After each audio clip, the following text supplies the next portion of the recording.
নিজ নিজ কবরে ফিরে যাব আমরা।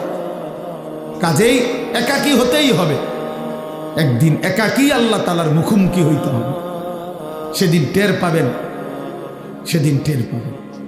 কোরআন শরীফে আছে, আল্লাকুমুত তাকাসুর হাত্তা জুরতুমুল মাকাবির কাল্লা সাউফা তা'লামুন। আল্লাহ বলে, বান্দা দুনিয়ার নেশায় আখিরাত ভুলে গেলা তো মনে রেখো একদিন কবরস্থানেই পৌঁছবা, আর সেদিন আমি আল্লাহ তোমাকে জানাবো আমার প্রতিটা নাফরমানির শাস্তি কি।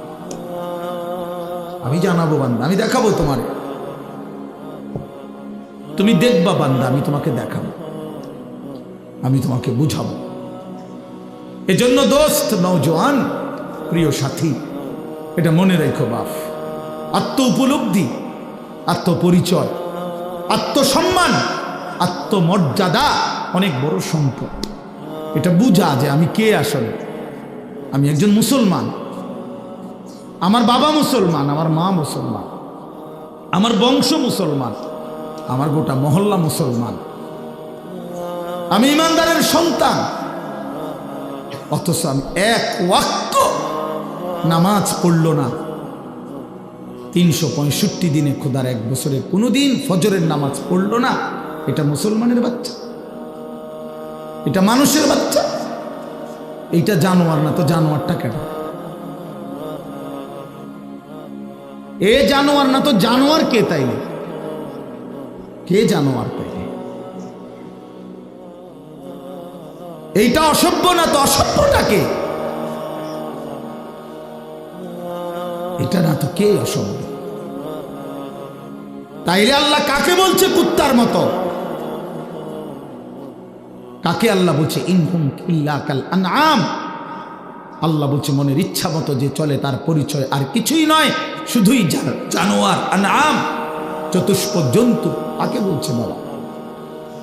এই মানুষ রূপী এই জানোয়ারদেরকে বলছে, যাদের জিন্দেগিতে সেজদা নাই, আল্লাহ নাই, আখিরাত নাই। কে মা, কে বাবা, কি ধর্ম, কে বানাইছেন, কিচ্ছুর খবর নাই। মোবাইল, নারী, ছবি, অশ্লীল দৃশ্য, অসৎ বন্ধুদের আড্ডা, হাসি ঠাট্টা, সারা রাত মোবাইলে উলঙ্গ ছবি দেখতেছে, সকাল 9টা 10টা পর্যন্ত ঘুমায় আছে। আহ, হায় হায়, এটা বুঝি কোনো জিন্দিগি হইল বাপ? মানুষের জিন্দিগি তো এরকম হওয়ার কথা না। এক চতুষ্প জন্তু, এক রাস্তার কুকুরও তো এতক্ষণ ঘুমায় থাকে না। এক চতুষ্প জন্তু, জানোয়ারও তো এমন হয় না।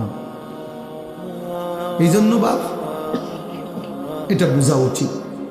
প্রিয় ভাই আমার, ছেলেরা আমার, কোনো একজনও যদি বুঝে থাকো তো তুমি মনে মনে হিসাব মিলাই।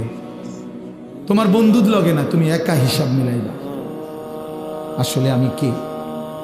কে আমাকে বানাইলেন? কেন বানাইলেন? আমি কোত্থেকে আসলাম? তিনি আমার কাছে যা চাচ্ছেন আমি তা করছি কিনা? আমি যা করছি আমার আল্লাহ তা চাচ্ছে কিনা? প্রতিদিন নিয়মিত যে মানুষগুলো মৃত্যুবরণ করে তারা কোথায় যায়? কে তাদেরকে নিয়ে যায়? কেউ তো মরতে চায় না, কিন্তু কেউ তো থাকতেও পারে না। কোন অদৃশ্য মালিক তাদেরকে নিয়ে যাচ্ছে। বন্ধু, এতটুকু বিবেক যদি না খাটাও, বাবাদেরকেও বলি আপনিও যদি না খাটান, আখিরাত যদি না মিলান, কেমনে কবরে যাইবেন বাপ? কেমনে যাইবেন?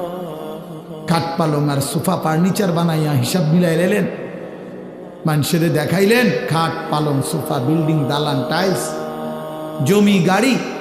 আহা বাবা, এগুলো কি মিলাইয়া গেলে? এগুলো তো আপনার আগেও পৃথিবীতে ছিল, আপনার পরেও থাকবে এই পৃথিবীতে, কিন্তু আপনি কবরে কি নিয়ে যাচ্ছেন? আল্লাহ নবী সাল্লাল্লাহু আলাইহি ওয়াসাল্লাম বলছেন, ইয়াতবাউল মাইয়িতা সালাসাতুন, কোন মৃত ব্যক্তির সাথে, লাশের সাথে কবরস্থান পর্যন্ত 3 জিনিস যায়। আহলুহু ওয়া মালুহু ওয়া আমালুহু, তার পরিবারের সদস্যরা সাথে যায়। কিছু সম্পদ, মাল, এই যে লাশের একটা খাটিয়া, আগরবাতি, একটা কাপড়, ইত্যাদি ইত্যাদি ছোটোখাটো কিছু ঠুনকো মাল সামান্য, এগুলোও সাথে যায়। আর ও আমালুহু, তার সারা জিন্দিগির আমল কর্মকাণ্ড সেটাও তার সাথেই যায়। ফায়ারজিউ ইসনান ওয়া ইয়াবকা ওয়াহিদ, দুই জিনিস ফিরে আসে, এক তার বংশধর পরিবার মহল্লাবাসী ফিরে আসে এবং ওই খাট কাপড়গুলোও ফিরে আসে, আর শুধুমাত্র তার আমল ভালো কিংবা মন্দ ওইটাই তার কবরের সাথে থেকে যায়।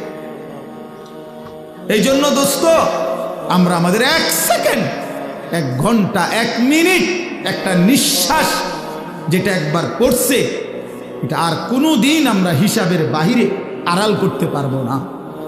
কোরআনুল কারীমের মধ্যে আল্লাহ বলছেন, লা ইউগাদিরু সাগীরাতান ওয়ালা কাবীরাতান ইল্লা আহসাহা। এই ফেরেশতারা ডান কাঁধে বাম কাঁধের ছোট থেকে ছোট, বড় থেকে বড় জীবনের প্রতিটা স্পন্দন, প্রতিটা নিঃশ্বাস পর্যন্ত আল্লাহর কসম